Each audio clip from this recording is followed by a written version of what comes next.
kuatkan hati. Negeri ini memanggilmu kawan. Belajar bergerak berbagi untuk negeri.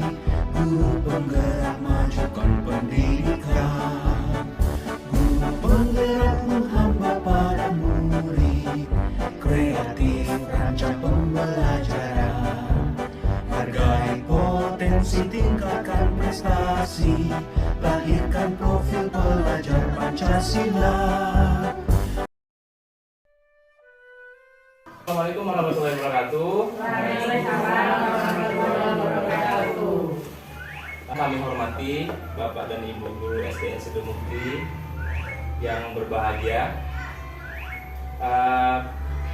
Pertama dan paling utama mari kita panjatkan puja dan puji syukur atas kehadiran Allah Subhanahu wa taala, karena berkat rahmat dan karunia beliau kita masih diberikan kekuatan, kesempatan, ya, banyak nikmat sehat, nikmat sempat kita bisa berkumpul di ruang kantor SDN Sidemukti pada pagi hari ini. Dalam rangka kami akan memaparkan tentang sosialisasi budaya positif yang kami dapatkan dari program Guru Penggerak. Salawat dan beriring salam tak lupa kita haturkan kepada Nabi besar kita, Nabi Muhammad SAW. Semoga kita semua nanti bisa mendapatkan syafaatnya di yaumil akhir. Bapak Ibu yang kami hormati, di sini kami akan mensosialisasikan tentang budaya positif. Nanti di sini akan ada dua sub materi ya Bu. Nah, nanti akan kami paparkan masing-masing. Saya dengan budaya positif kayak kesepakatan kelas, dan Ibu Asih dengan restitusi.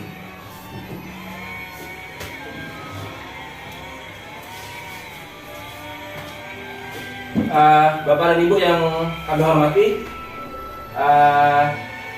di sini di eksplorasi konsep kami belajar tentang budaya positif, ya. Di sini saya akan memaparkan satu submodul saja, yaitu tentang keyakinan kelas atau kita sebut juga dengan kesepakatan kelas.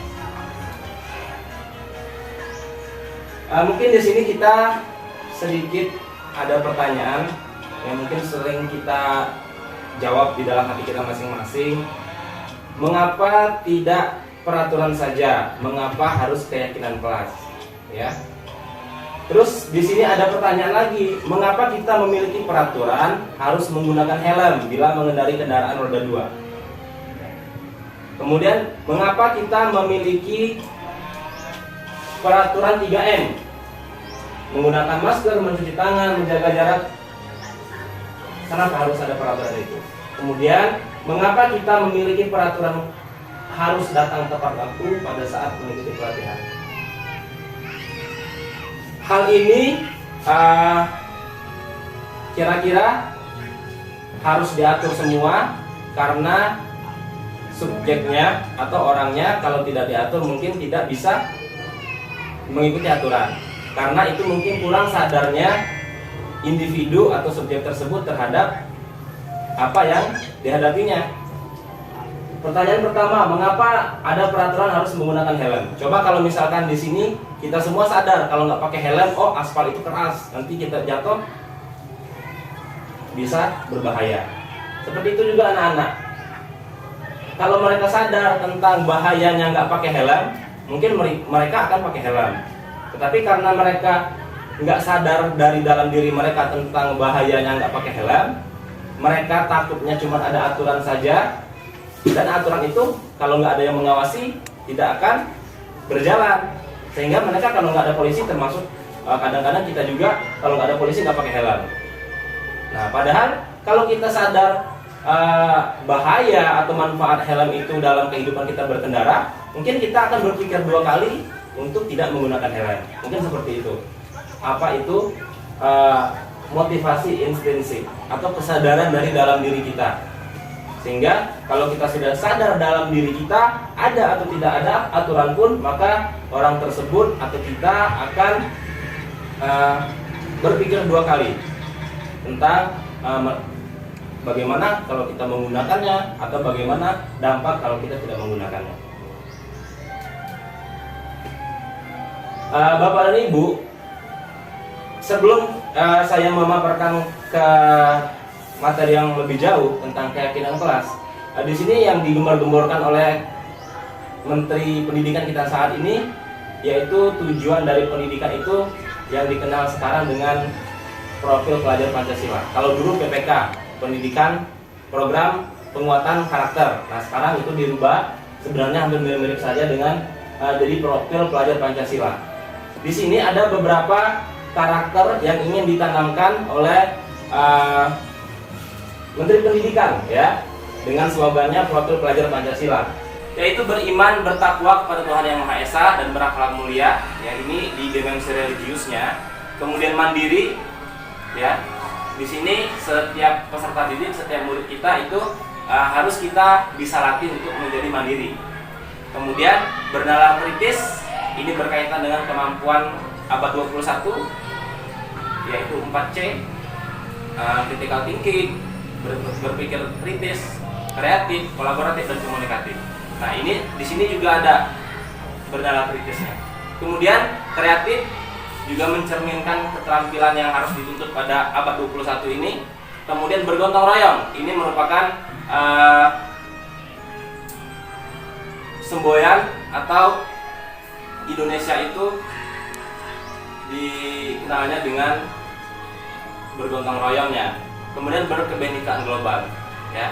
Jadi bukan berkebenekaan saja di Indonesia, tetapi juga harus menghormati keberagaman yang ada di luar Indonesia. Nah, berkaitan dengan produk pelajar Pancasila yang perlu kita pahami di dalam keyakinan kelas, itu keyakinan kelas atau kesepakatan kelas yang kita buat nanti itu harusnya bisa mencakup ini semua, ya. Atau kalaupun tidak semuanya, harus mencakup beberapa karakter dari profil pelajar Pancasila, sehingga karakter kesepakatan yang kita buat itu benar-benar bisa berdampak kepada peserta didik, pada murid kita, sehingga bisa mendukung terwujudnya profil pelajar Pancasila ini. Entah itu yang di mandirinya, atau mungkin bisa di kreatifnya, atau mungkin di salah satu dari profil pelajar Pancasila.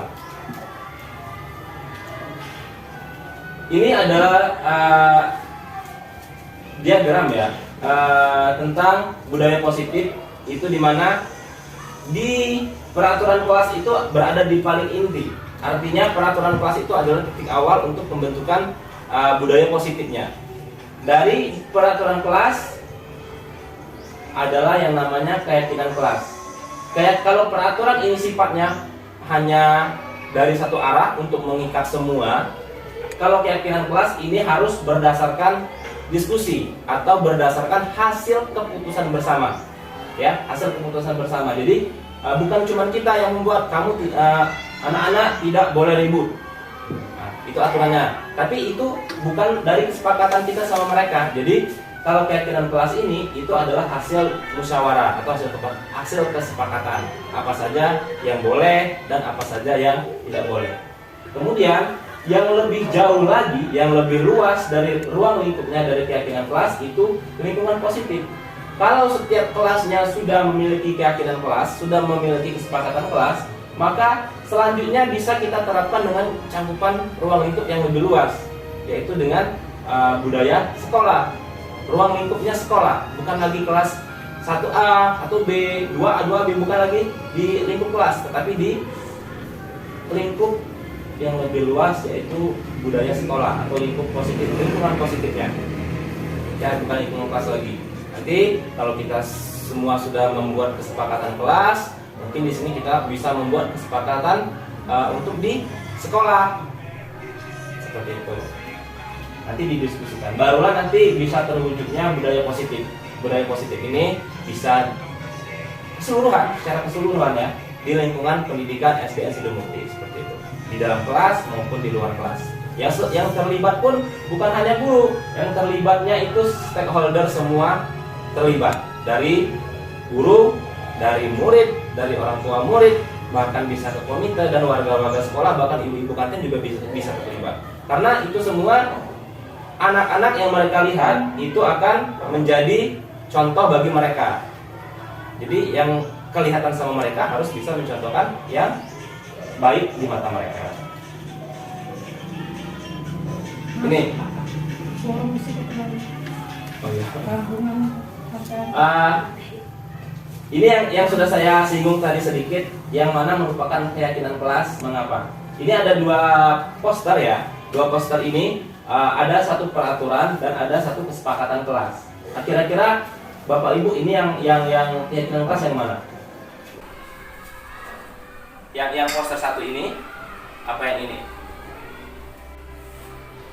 Ini kesepakatan kelas. Ya. Oke. Iya. Yang kiri apa kanan?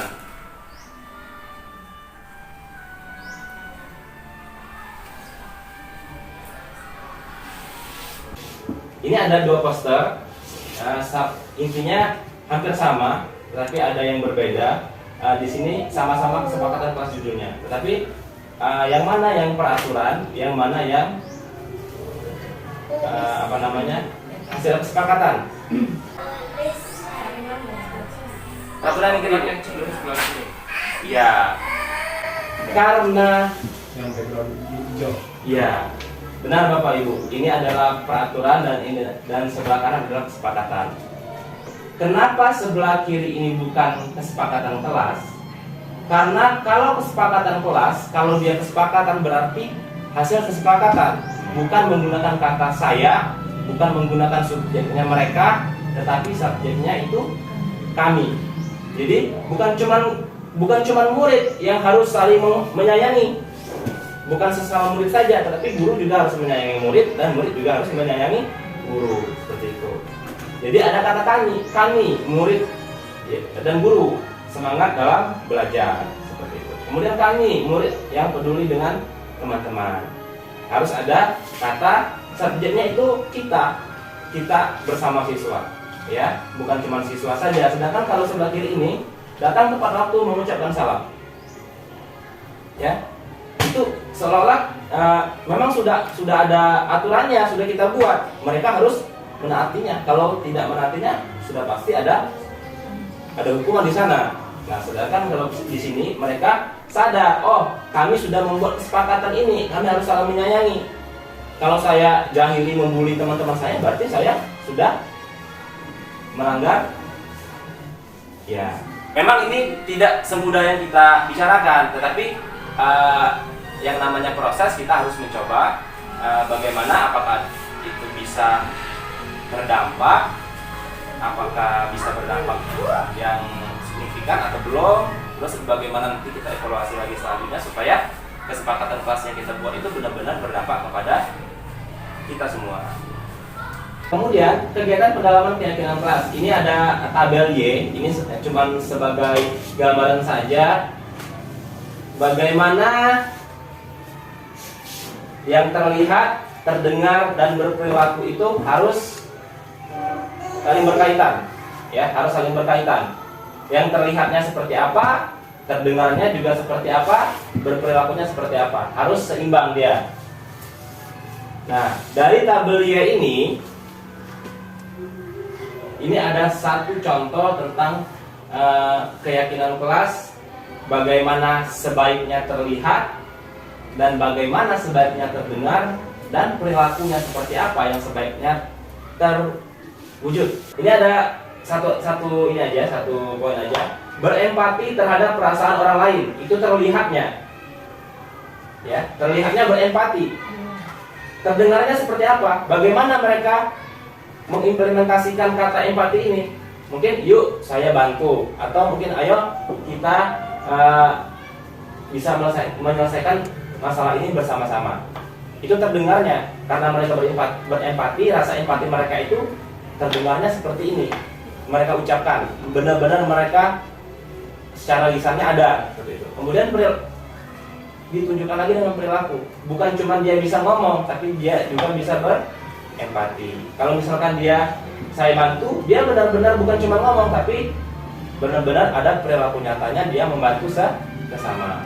Jadi antara terlihat, terdengar, dan perilakunya harus selalu berkesinambungan.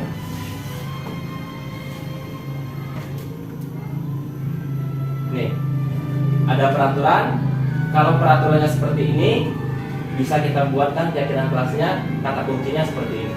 Selalu kembalikan buku ke tempatnya. Mungkin ini di ranah tanggung jawab. Jadi kami bisa dibuat kami harus bertanggung jawab seperti itu.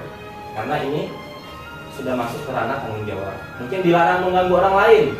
Berarti ini sudah saling menghormati, atau kami harus bisa saling menghormati, atau kami harus menghormati orang lain seperti itu. Ini hadir ke sekolah, ini berkaitan dengan menghormati orang lain dan komitmen. Dilarang melakukan kekerasan, keselamatan menghormati orang lain. Dilarang menggunakan narkoba, itu berkaitan dengan sarana kesehatan. Jadi harus bisa menjaga kesehatan diri sendiri, kemudian bergantian atau menunggu giliran, itu menghormati orang lain. Gunakan masker, itu kesehatan dan keselamatan. Jangan berlari di kelas atau koridor, itu keselamatan dan keamanan. Terakhir Bapak Ibu, ini salah satu contohnya dari keyakinan kelas yang sudah saya buat di kelas. Mungkin nggak seberapa, tapi inilah hasil kesepakatannya dari anak-anak sendiri yang mengusulkan seperti itu. Tinggal dipilih lagi nanti yang mana kira-kira menurut kita yang bisa kita dahulukan, dan yang mana yang kata-katanya bisa kita susun menjadi lebih baik seperti itu.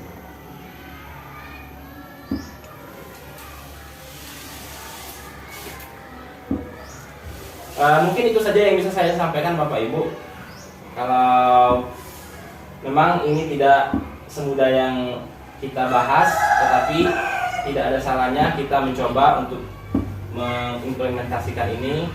Siapa tahu nanti bisa berdampak kepada kita semua.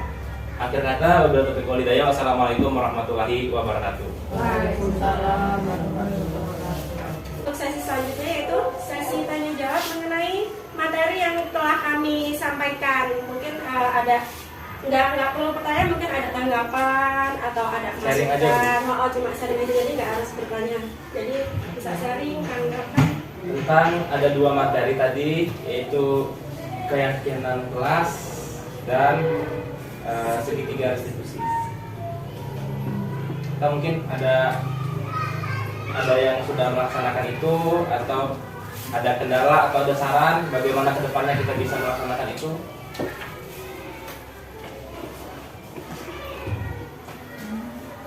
Kalau keyakinan kelas tadi Bu, kira-kira masalah yang kita hadapi atau kendala yang akan kita hadapi kalau kita melakukan itu kira-kira apa?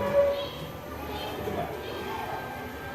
Kalau kita akan melaksanakan keyakinan kelas, kira-kira kendala atau hambatan yang akan kita alami itu kira-kira di bagian mana Bu?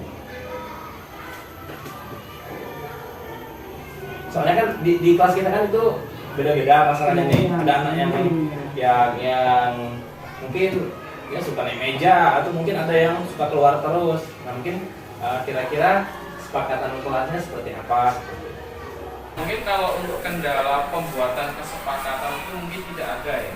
Nah, cuman biasanya kendalanya itu ketika sudah berjalan dan perjalanannya sudah sedikit lama. Nah, anak-anak ini kalau tindakannya mungkin kurang berpengaruh atau kurang jerah, ini biasanya anak akan menyepelekan.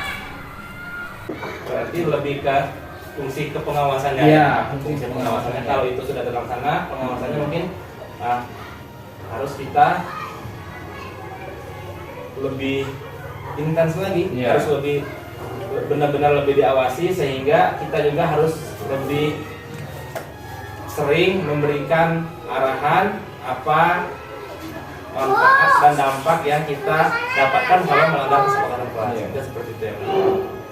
Ya benar, terjadi di bagian pelaksanaannya ya Pak. Iya. Keyakinan sama dengan janji ya. Jadi kita akan keyakinan kami, ya, Iya. kami cinta orang tua gitu. Iya. kan jadi kalau bisa dibikin kesepakatan bareng-bareng. Iya. Jadi setiap hari itu dibacakan. Oh, dibacakan. Dibacakan. Oh, iya. Jadi kita janji kita kan. Janji Iya.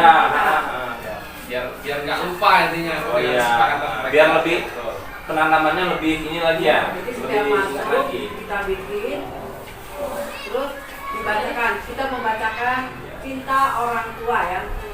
Kita sayang kepada orang tua. Terus kami sayang orang tua. Jadi mereka tuh bacaan semua. Iya, iya. Bisa Benar, nggak? benar, benar. Bisa nggak? Bisa Bu. Oh, bisa. Itu tadi saya malah nggak kepikiran itu untuk membacakan itu misalkan apa terakhir sebelum pembelajaran sebelum pulang atau mungkin sebelum pembelajaran dimulai itu bisa mungkin dibacakan seperti itu.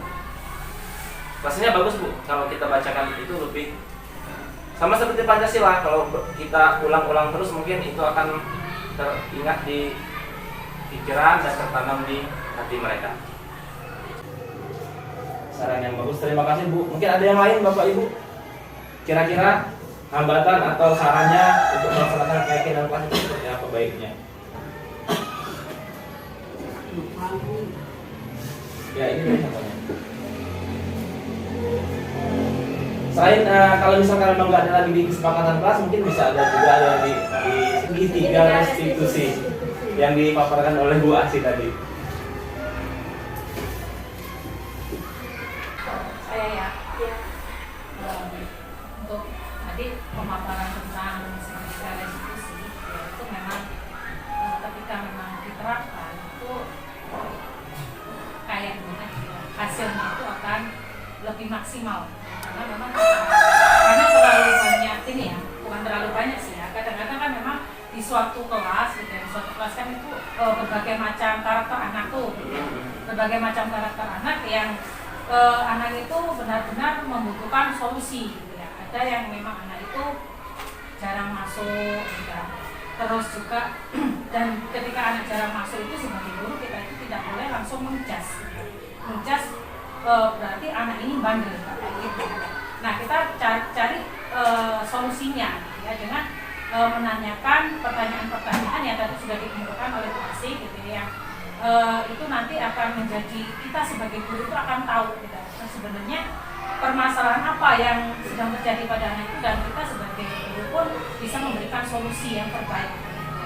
Mungkin itu tanggapan dari saya. Memang itu baik ketika memang diterapkan resolusi segitiga itu memang insya Allah itu hasilnya akan baik. Dan sebelumnya pertanyaannya nggak hanya ini sih Bapak Ibu itu bisa dengan yang lain, tapi kita tetap mengacu pada ketiga tadi seperti menstabilkan identitas, validasi kebutuhan dan itu. Jadi pertanyaannya nggak hanya itu. Jadi nanti kita bisa menciptakan yang lain, tapi dengan tetap mengacu ke segitiga restitusi. Intinya sesuai dengan permasalahan yang dihadapi. Jadi nantinya kita bisa kolaborasi. Sebenarnya kalau kita apa-apa kita bisa kolaborasi itu sebenarnya pasti akan menjadi lebih baik karena kan dengan kita berkolaborasi kita bertukar pikiran gimana baiknya ini gimana solusinya kan gitu ya Bapak Ibu. Jadi nanti ya memang kedepannya kami berharap kita untuk memajukan sekolah kita itu kita sering melakukan sharing berkolaborasi. Setuju ya Bapak Ibu? Jadi nggak diem-diem Ya. aja. Terus ini kenapa tadi yang duluan materinya itu keyakinan kelas? Karena itu sebenarnya saling berkaitan. Ketika ada yang melanggar dari kesepakatan kelas, maka si pelanggar ya bisa kita lakukan penyelesaiannya dengan segitiga restitusi. Dan kenapa di awal tadi ada diagram dari kesepakatan kelas di tengah, kemudian keyakinan kelas, melebar lagi ke lingkungan positif. Kalau budaya positif itu untuk budaya sekolah, untuk sekolah kita nanti, bagaimana budaya positifnya, kita mulai dulu dari kelas kita masing-masing. Baru nanti kita jauh ke lingkungan sekolah. Jadi coba dulu keyakinan kelas, kita sama-sama mencoba. Kalau memang ada dampaknya dari keyakinan kelas atau masalah yang muncul dari keyakinan kelas nanti bisa kita selesaikan dengan restitusi.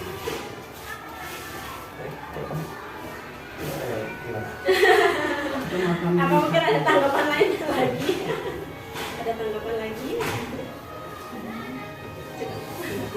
Bapak dan Ibu, pada pagi hari ini kami ucapkan terima kasih. Jika ada salah, kami mohon maaf. Kepada Allah kami mohon ampun. Akhir kata wabillahi taufiq wal hidayah. Wassalamualaikum warahmatullahi wabarakatuh. Waalaikumsalam warahmatullahi wabarakatuh. Assalamualaikum warahmatullahi wabarakatuh. Nama saya Sahrudin, guru kelas 5 SDN Sidomukti. Saya akan menanggapi materi yang disampaikan Pak Gufron tentang budaya positif di lingkungan sekolah. Bapak Ahmad Gufron telah menginspirasi kami untuk melaksanakan pendidikan di kelas. Materi yang disampaikan Pak Gufron jelas, mudah dipahami, dan menarik. Harapan saya semoga kami dapat menjalankan apa yang tadi sudah dipaparkan oleh Pak Gufron dengan baik. Harapan lain semoga Pak Gufron dapat membagi pengetahuannya yang didapat dari program Guru Penggerak. Sekian, saya akhiri, wabillahi taufiq wal hidayah. Assalamualaikum warahmatullahi wabarakatuh. Memakai bahasa Indonesia. Kita catat dulu ya, nanti kita pilih ya. Boleh. Ada usul lagi? Tidak berisik. Tidak berisik. Tidak. Boleh. Ribut ya. Ribut. Terus apa lagi? Sopan. Santun. Tidak boleh ngomong jorok ya. Tidak boleh.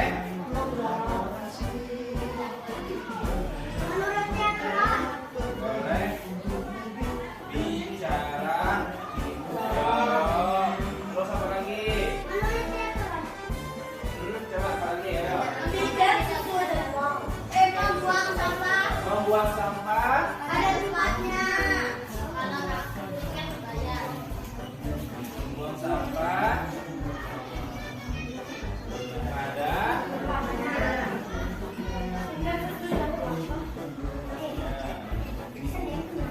Melaksanakan piket ya.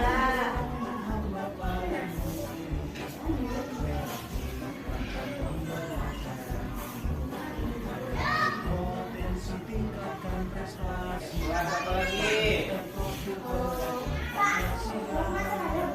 Hormat terhadap guru, saling menghormati ya. Bukan kalian saja yang hormat terhadap guru, Bapak juga hormat terhadap murid. Saling menghormati.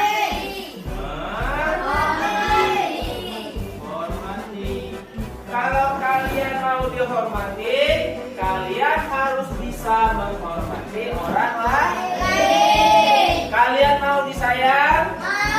Kalau kalian mau disayang, kalian harus bisa menyayangi orang lain.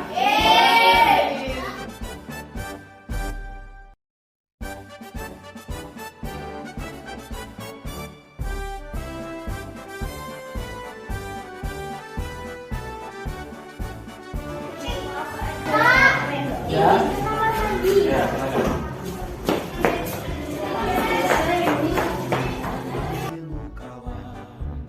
Belajar bergerak berbagi untuk negeri. Guru penggerak majukan pendidikan. Guru penggerak menghamba para murid. Kreatif rancang pembelajaran. Hargai potensi, tingkatkan prestasi. Lahirkan profil pelajar Pancasila. Belajar bergerak berbagi untuk negeri. Kita menjalin kolaborasi.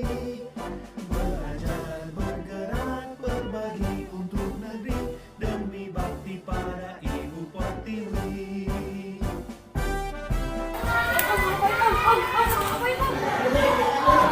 Tidak dipedulikan teman-teman. Tidak dibantu. Tidak dibantu teman. Kalau kita kesulitan, ya. tidak disayang teman. Ada lagi yang mau menambahkan? Nampaknya tidak didengarkan teman, tidak dihargai. Paham ini dampaknya apa? Dampaknya memutuskan tali persahabatan. Bagus. Dijauhi teman. Apa lagi? Udah ya. Ya, kelompok ini sudah bagus, tambahannya sudah bagus. Coba tepuk tangan dulu untuk semua.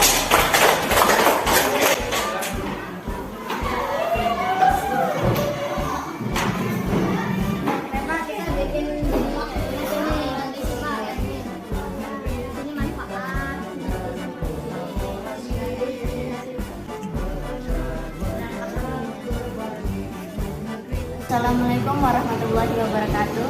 Perkenalkan, nama saya Zakia. Dengan ada kesepakatan kelas di kelas kami disiplin, tertib, dan saling menyayangi, menghormati, dan tidak membuli teman. Assalamualaikum warahmatullahi wabarakatuh.